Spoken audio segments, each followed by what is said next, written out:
Good morning, dear student. Today, this lesson is about the use of may and would when it deals with polite and formal.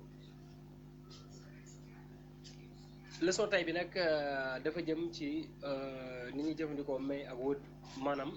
bu fekkee da ngay wax jëmale ci loo xam ne en général dafa teggnu wala mu tege ci ab loo xam dafa tege daal en quelque sorte ci ab yar daal parce que may ak would ci côté boobu fi lañ koy jëfandikoo par exemple xam nga may liñ ci gën a xam comme genre man la maanaam moo kenn day mel dañu xaw a bokk tekkin tey ji boo doon ñaan autorisation nga ne ndax mën na maa dem da naan may I go comme bu la neexoon nga ne can I go ok boo ne ndax mën na maa toog nga ne may I sit ndax mën na maa toog wala can I sit et cetera kon fii may dafa nekk li ñuy wax formal maanaam anam bi nga xam ne moom lañ koy jëfandikoo ci kàllaama bu gën a kawe formal bi loolu moo ko dugal so boo ne may I sit down ndax mën na maa toog xam nga day gën a teggi ne nga ne can I sit down boo ne can I sit down baax na waaye may da koy gën a kawe daal maanaam ci kàllaama so boo ne may I sit down ndax mën na maa toog may I have this ndax lii nii mën naa ko am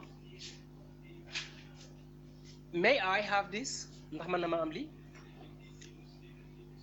may I call you ndax mën naa laa woo vous comprenez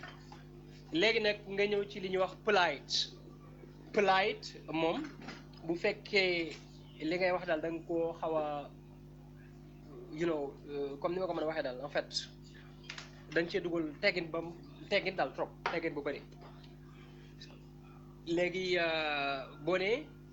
would you mind if I sit down xam fee da nga noonu may I sit down ndax mën na ma toog waaye nag fii boo ne would you mind if I sit down léegi li lay xamal ne wàllu yar la xaaral ma tekk nga dégg da ne ndax du la déranger bu ma toogee xam nga pon ji nga tegg ni wax ji ni nga ko wormale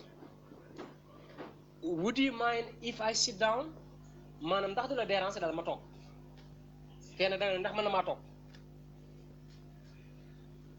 would you mind if I take this would you mind if I take this baa du la déranger bu ma jëlee lii baa du la déranger would you mind if I call you baa du la déranger daal bu ma la woo vous comprenez kon déjà ci tekkin bi rek ngay gis ne bii en fait pour teggin lay dugal daal xam nga sëriñ sax d'ailleurs boo ko demoon di ñaan xam doo ñëw naa ko damaa bëgg nga ñaanal ma day mel da nga koo forcer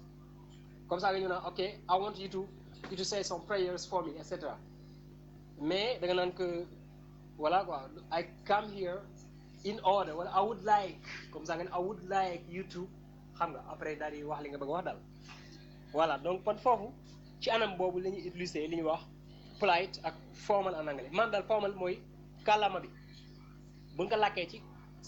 ni mu gën a kawe xam nga dafa am formal am informal mbeddee koy n'est-ce pas voilà léegi nag bu dee polite moom ci wàllu yar ci la jëm ok I am sorry because this audio is very long